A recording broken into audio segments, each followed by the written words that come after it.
Hi everyone, this is Tuplex. Welcome back. Whoa, excuse me. Sorry for the absence over the last few days. But as I mentioned in my last video, I had a lot of stuff going on after work, and I just didn't have the time to get the episodes finished. But even though I wasn't able to do any recording, I was able to play a little bit, and I have gotten some stuff done in the meantime.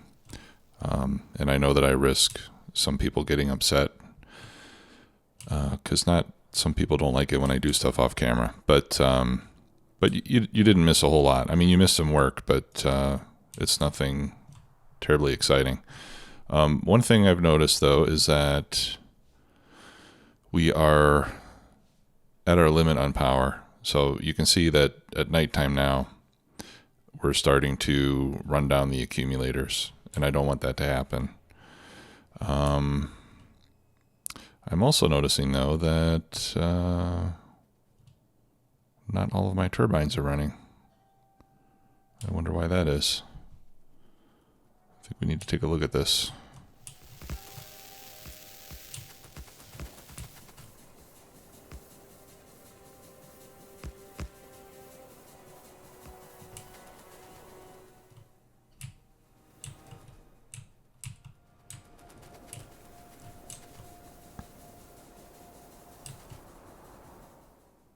Okay, well, they're hot enough.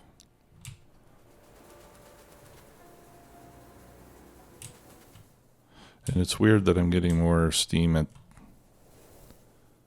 the ends than I am in the middles. Up here,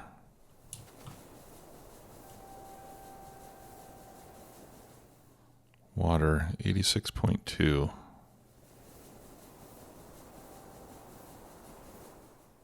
I wonder if I need more water. No, I've got plenty of water.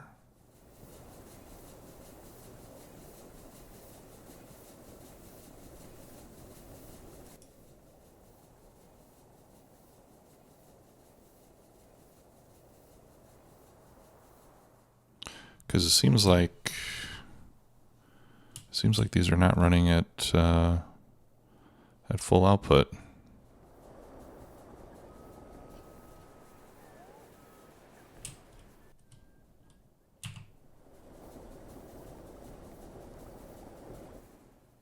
I don't think the reactors have to be all connected with heat pipes as long as they're touching one another. You know, and these are all running, mostly.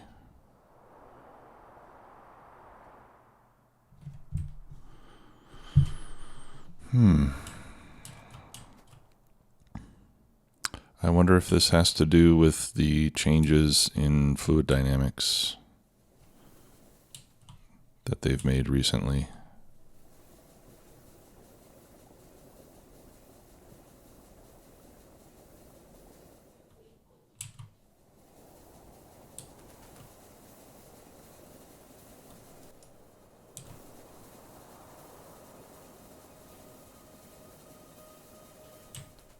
Right, like this one has no steam, and then this one has 106. So why would this one be running less than this one? I mean, it could just be that the brakes in these pipes are not able to work like they did before. And if that's the case, then that means we're going to have to redesign this. You know, and a lot of people have commented about this, you know, like the fact that these pipes are not connected. Like, this is not a continuous string of pipes. But I've never given that much credence, just because I've used this design many times and it's always worked fine.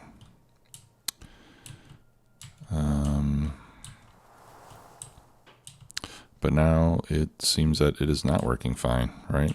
Let's try a little experiment here. Let's get these power poles out of the way. And let's see what happens if if I put a continuous run of pipe down here.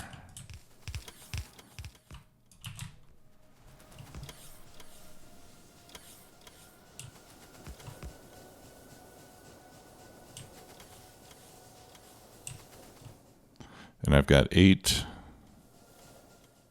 Yeah, it's not really changing anything. I think we're just not making enough steam. Well, of course now I have solar, so it's hard to see. It's hard to see what the issue could be because it's all connected.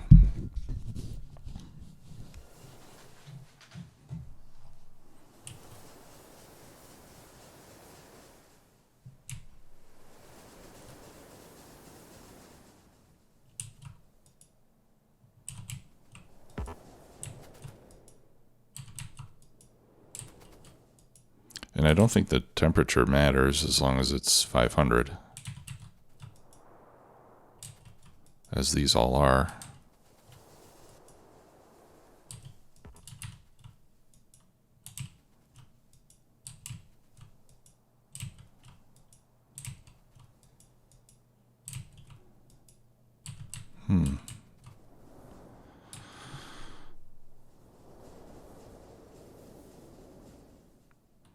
All right, let's try something.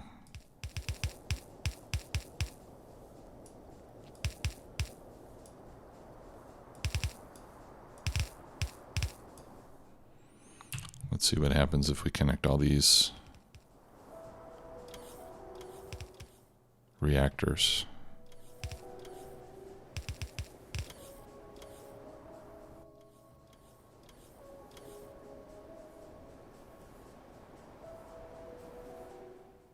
Okay, temperature is increasing.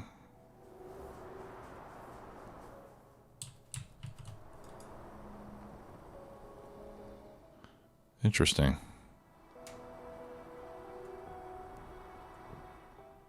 The temperature on the heat exchanger is also increasing. Okay, let's carry this experiment a bit further. Maybe all the reactors have to be connected to heat pipes.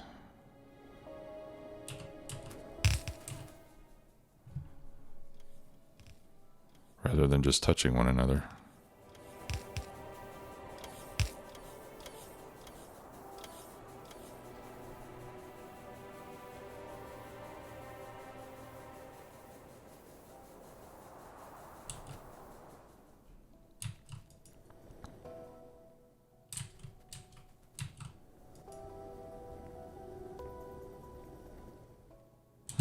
Yeah, even that one is increasing in temperature.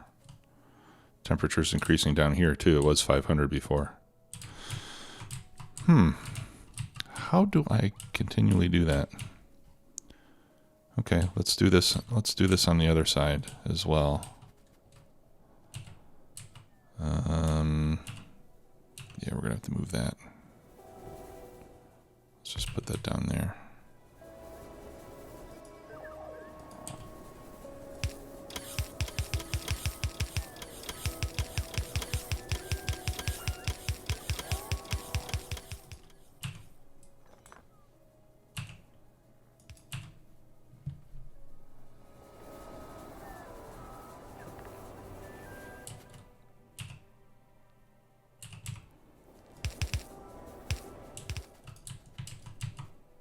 Okay, yeah, so let's just do this. We'll just fill all these. We'll fill all these empty spots with heat pipe.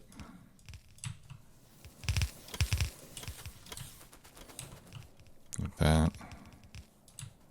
Connect that. Actually, let's not do that. Let's go over there.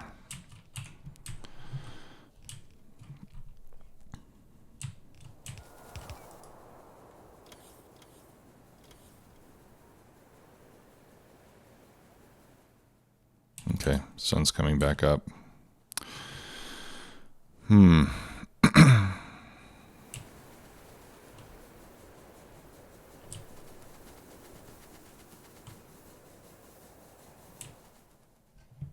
right. Well, oh, And then let's also connect the two sides.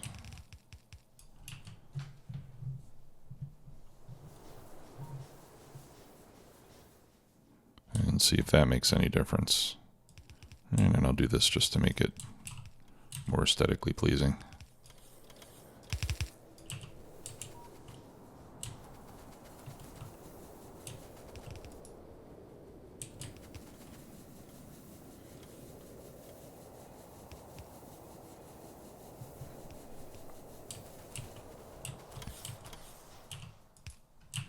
Well, this isn't exactly what I was planning to work on, but this does seem important that we get this figured out.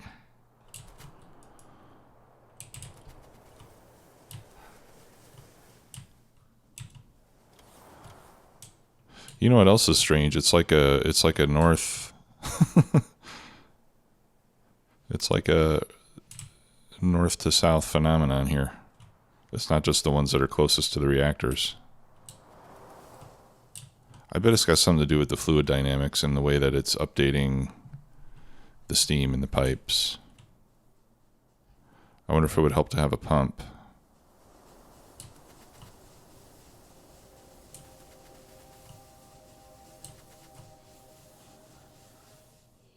Or maybe the temperature of the water does matter.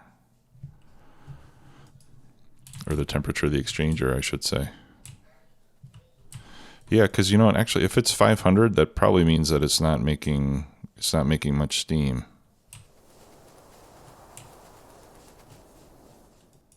Right? If it's at 500, that probably means that it makes a bit of steam, and then the temperature drops, and then it can't make steam anymore. But it's starting to fill in now. Like they're slowly starting to all activate. So I think it's the heat pipes. Let's go over and fix this one too. So maybe I'll go back to using the original design that uses tons of heat pipes that we previously thought were not necessary.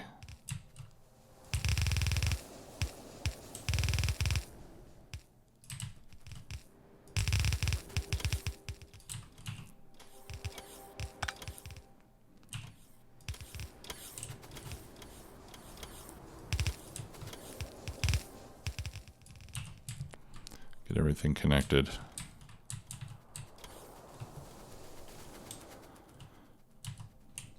One thing I'm noticing right now, I got a new microphone stand. Previously I had one that sat on the floor next to me, but I didn't like it just because it was always hard to get it in a good position, and it took up a lot of space. So I got a new stand that sits on the table, and I'm noticing now that I can hear some keyboard noise coming through it. So I might have to put a piece of foam under it or something like that. So if that's bothering you now, I apologize. I'll try to get that fixed. All right, how are we doing now? All right, we seem to be doing better. It's 809 degrees there. Yeah, I think it must update the pipes like from the south to the north or something. It's strange. All right, but that seems to have helped. I can see now that almost all of them are active. All right, we're coming up on nighttime now, so let's see, once the solar powers turn off, or the solar panels turn off completely, let's see if we can see all these steam engines going. Or steam turbines, rather.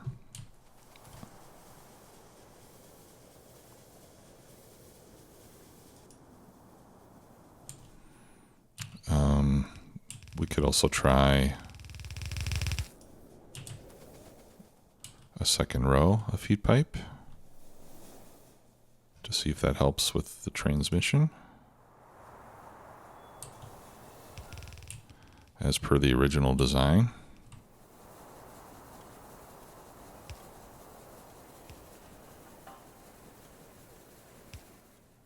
Huh. Yeah, see, now they're starting to Well, they're starting to not make steam anymore. And my accumulators are draining quickly. I don't get it.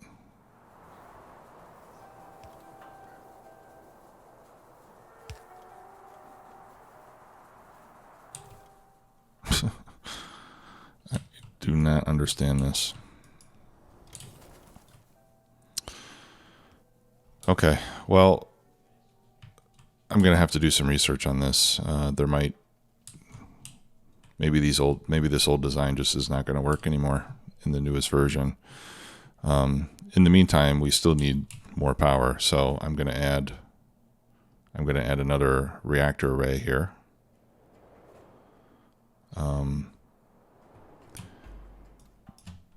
Even though it's not going to be operating at the correct efficiency, we still need to do something, right? Actually, let me copy this, because that print that I just used doesn't have any heat pipes at all.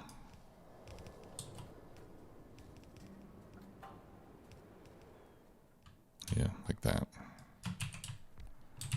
There we go. We can get rid of that. And I don't think we need that radar. And all right, yeah, once that powers up, then these networks will be connected.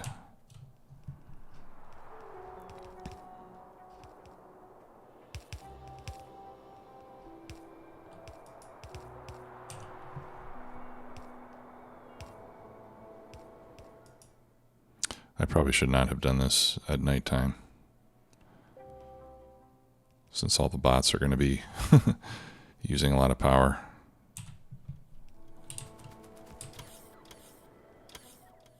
Okay, we're starting to catch up now. Okay, so I'll let that work. That's strange. Yeah, I'm gonna have to do some research into this and see what the problem could be. All right, so in the meantime, let's discuss some of the other stuff that I've done. There were 2 or 3 occasions where I started up the game and then I just left. I let it run overnight or while I was at work so that I could build up an inventory of modules. And as a result of that, I've been able to go to these areas that we built so far and get the modules put in, right? So these are now completely constructed. I still need speed modules up here, which we'll go and do with the current train load. One thing that was interesting is one night that I did that, I came back in the morning and and I had lost the game. You know, I had the I had the screen that you see when you lose with how many kills there were and stuff like that. Because what had happened is somewhere up here, I think it was, the biters breached the wall and they came in and they were chewing away all over the starter base. So fortunately, all I had to do was just, leave the game and then load my last save. And all I lost was a little bit of time. But as a result of that, I started watching some of the biter attacks more closely. And what I was finding is that a single behemoth spitter or large spitter, I'm not sure which it was, but one of the big spitters could come and almost destroy one of these power poles. So theoretically, if 2 of them were there at the same time, they would be able to take power out before the turrets could destroy them. And then if that happens, now you have a weak spot in the defenses. So if a big attack comes, they could get through, is what I found out the hard way. So what I've done since then is I turned on the rocket launches again. Okay, so we're making rockets again. So I could get more space science, and with that space science, I've been doing some upgrades on weapons because my thought was if I can get more damage on the turrets, they'll be able to kill the biters faster, and therefore they will be able to do less damage before they die, and so on and so forth. So I've launched a few more rockets. We are researching now energy weapons damage 10, which is taking 8,000 science packs. So I think this is as far as I'm going to go now. But I also upgraded artillery shell range by one more level, so that we can take out more of the biter bases close to the base. I did 2 levels of flammables to get more damage on the flamethrowers. And that's it. So I did 2, I think I did 2 levels. Yeah, I did 2 on flammables. I've done like 3. This will be like the 4th level on weapons damage. And I did 1 level of artillery shell range. Okay, and that's it. That's all that I've done so far. And I think after this level of energy weapons damage is done, I'll stop doing more research here in the starter base. And then with all the science packs going and my desire to continue making modules, I've just done some tweaks and balancing here in the starter base to get more output. I was running low on copper, so I added some electric furnaces over here because I have 4 lines of ore coming out of the trains, but I've only been using 3 because I only have 3 copper lines.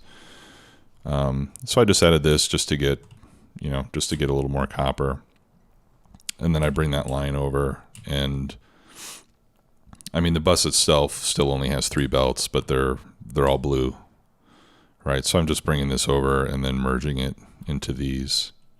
And actually what I could do,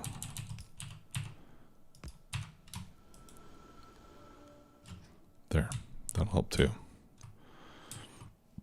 Right, so that way that extra line is just kind of supplementing these other 3 so that we can get a little more copper going through. We're using a lot of copper for circuits, green and blue, even though I do have full productivity modules now. So it's a lot better than it might be otherwise. I think I added 2 more machines on blue circuits. I added a few more machines on low density structures. And then the other thing is that because right now I need speed modules more than anything, I changed both of these setups over to make speed modules. And I still have, over 200 productivity modules. So once we get all of our speed modules taken care of, then I'll switch back to start making both. And again, once we start making module 1s outside of the main base, that'll help a lot too. So let's see, we're at 29% on this rocket. Yeah, it's a little slow, but it's been enough to keep the research slowly progressing. We use the space science packs faster than the next rocket can launch. So we'll make some progress, and then it'll stop while we wait for the rocket to launch and get more space science packs. But it's all going pretty smoothly, I would say. All right, let's see how we're doing down here. Okay, reactors are running, but we're not making any power because we don't have the heat pipes, right? Let me remove that one for now. It would be nice if we could at least get those first couple rows of heat exchangers connected so that we're not just wasting fuel. Let me see if I can, I wonder if I can handcraft some. Okay, I can handcraft 9 of them.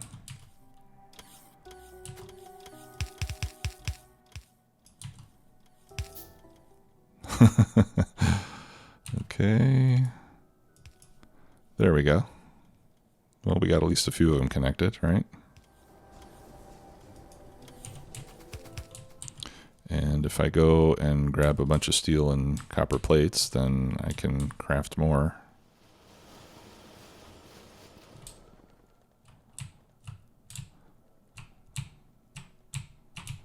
We got plenty of steel.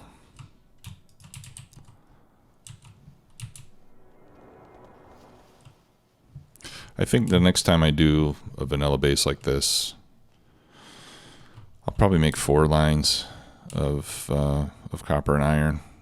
You know, even though according to the calculator I don't need them, but I think it would be good to have them, to have some extra.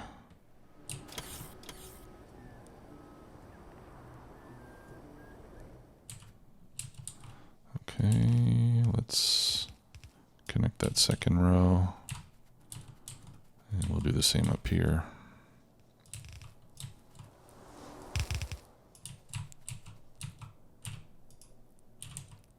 Is that it? Okay. I'll steal some from there. There. Okay, so at least we'll be able to make some energy there. Let's see how we're doing now.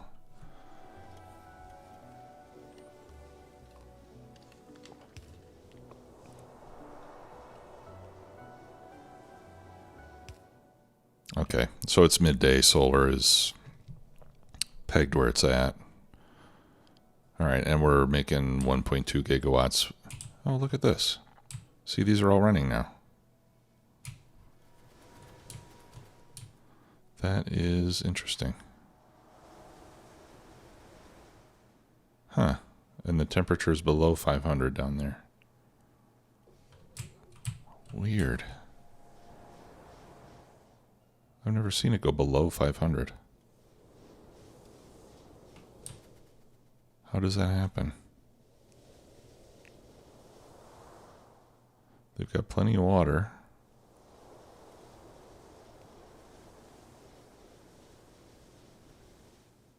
Huh.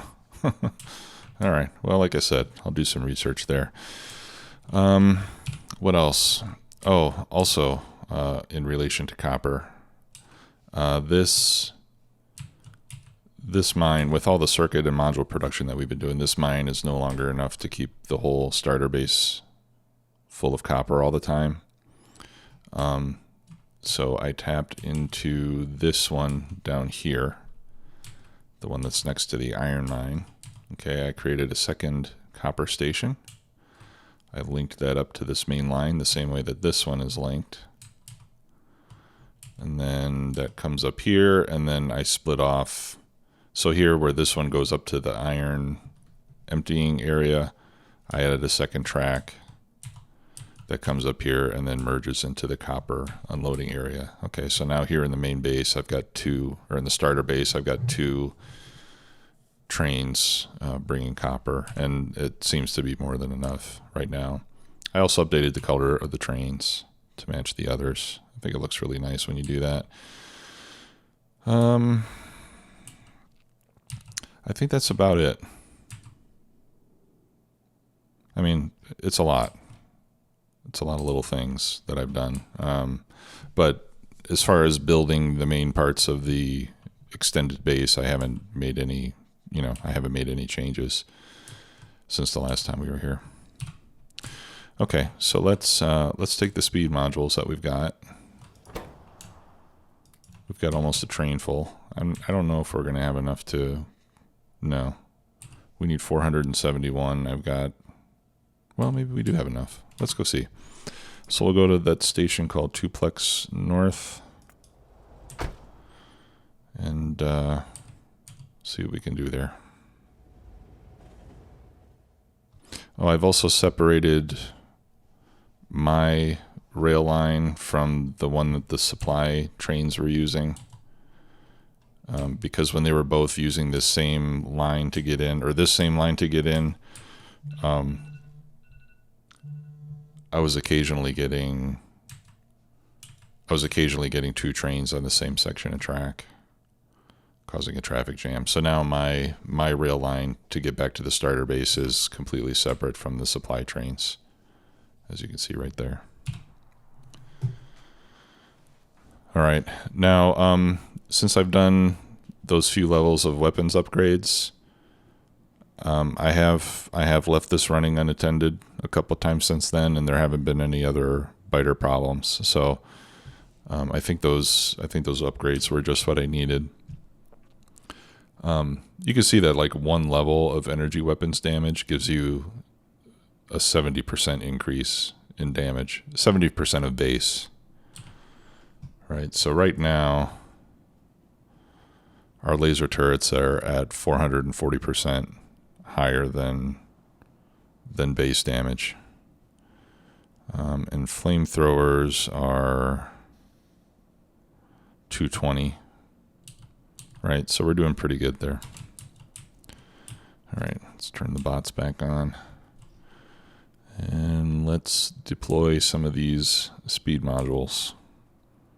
Maybe all of the speed modules. Yeah, I have a feeling that I don't have enough here. But we made a pretty good dent. Oh, we're actually very close to getting this finished. Wow. Nice. So I need 17 more. I need 17 speed modules to finish moduling everything that we've built so far. Which is awesome.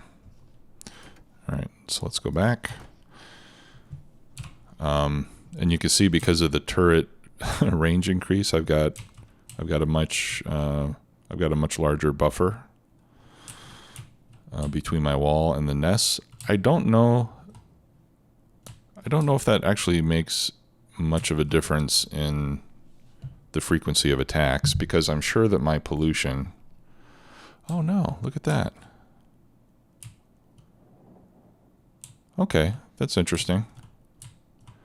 So maybe if I keep throwing in a turret upgrade every once in a while, if I can keep my turret range outside of pollution,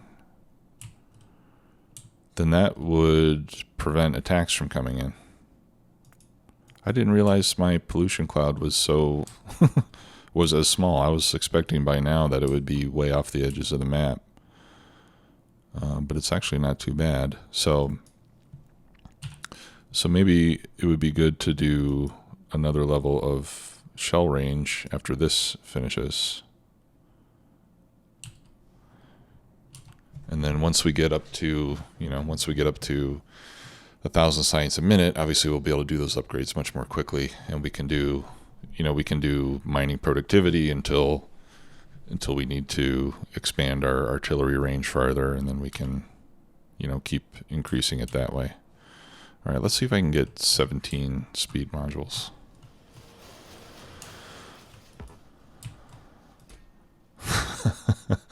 I can get 5. That's disappointing, isn't it? I wonder why it's so slow.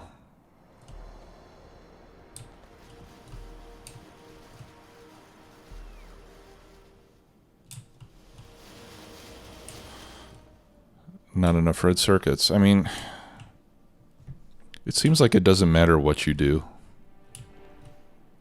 No matter what game you're doing, how you build your base, you're never going to have enough red circuits ever.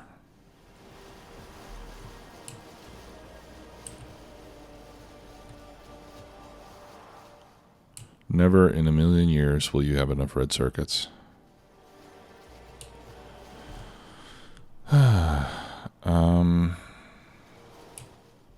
All right, let's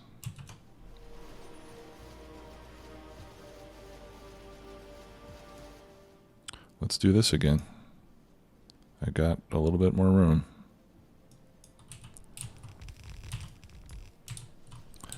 And it seems like my, plastic and green circuits are making it all the way to the end. You'll notice I've stopped making more copper coils just because I added productivity modules to these, and then I added some beacons along the sides here to speed these up. So since I've done all that, I don't need 1 to 6 anymore. Okay, so let's go get 4 speed module 1s, which I can just steal from one of these science lines up here, I think. Yeah, there we go.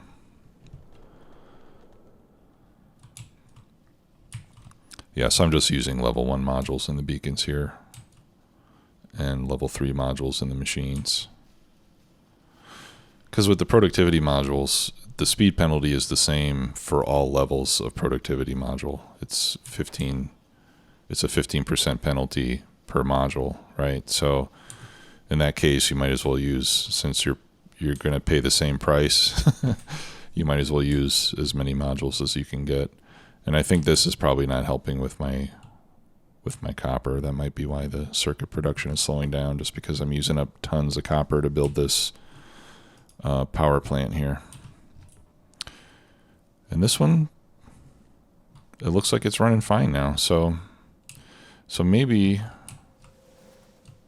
I need to go back to the original design that used all those quote unquote extra heat pipes. How's this one? Yeah, these are all running now. That's interesting. Was not expecting that. Okay. Well, I'm very glad, because I would hate to have to tear all this down and rebuild some new nuclear setup. Okay. Well, that'll do it for today. Again, thanks for your patience waiting for this episode to come out. I appreciate it. I do want to try to get one out every day, but unfortunately, at this stage, this is not a full-time job for me. So, I do the best that I can. So in the next episode, we'll go back to building red circuits, which we started to do a while ago.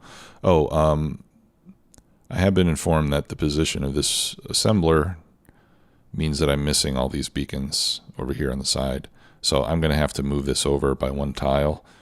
That just means that I won't be able to share this requester chest, but that's not a big problem. I'll just put another requester chest for this one specifically. Kind of like I have here with the green circuits, and we'll build it like that. And again, some other comments have come in saying, it's overkill on the copper wires with this build. And I agree completely. It is. And that's how I'm going to build it. So, and I've mentioned this before, maybe earlier in the series, and certainly in other series. Generally, I want to try to build things with the most efficient use of materials, not only for the production itself, but for the machines and so forth. So usually I'm going to try to get, the output that I need using as few machines and inserters and things as possible, and also using the lowest level possible. But sometimes it's just much more convenient and clean design-wise to have overcapacity on some things, and this is a good example of that. This will be nice and easy to manage. It'll result in a lighter load on the bot network, because as I explained last time, we'll be moving plates instead of the wires themselves, which will mean about half as many bots being needed for that, which will use less electricity to recharge the bots. And the other nice, and some people said, well, you could use like a blue assembler, which you could, but then I would only be able to use 2 productivity modules instead of 4. So even though I'm going to be spending more resources to set this up, in the form of additional modules and higher tier machines, and a lot more of these copper wire machines than are strictly needed to meet the production rate that we want. By having those extra modules in there, over the next 30 to 50 hours of gameplay, I'm going to be saving a ton of copper by having that extra productivity there. And I think that that is more than going to pay back the higher initial investment in resources that we're making to build the factory. So that's my reasoning behind that. But as always, there are many ways to build things in Factorio, and if it works, then it's correct, right? So I will rarely make a claim that X or Y is the best way, the single best way to do something in Factorio. That's part of what makes this game fun, is that how else would you play a game? I'm coming up on 2,000 hours playing Factorio. How else could you play a game for 2,000 hours if it didn't offer you an endless variety of ways to meet essentially the same goals? That's what keeps me coming back. There's always a new design to try. There's always ways to make things better, or even worse. You could make them worse, but maybe it looks cooler, or maybe you build it faster. So you get to your rocket launches faster. It all just depends on what objectives you want to prioritize, and that'll dictate how you build it. So, yeah, that's all I have to say about that, as Forrest Gump likes to say. So thanks again for watching, everybody. We'll see you soon. Bye-bye.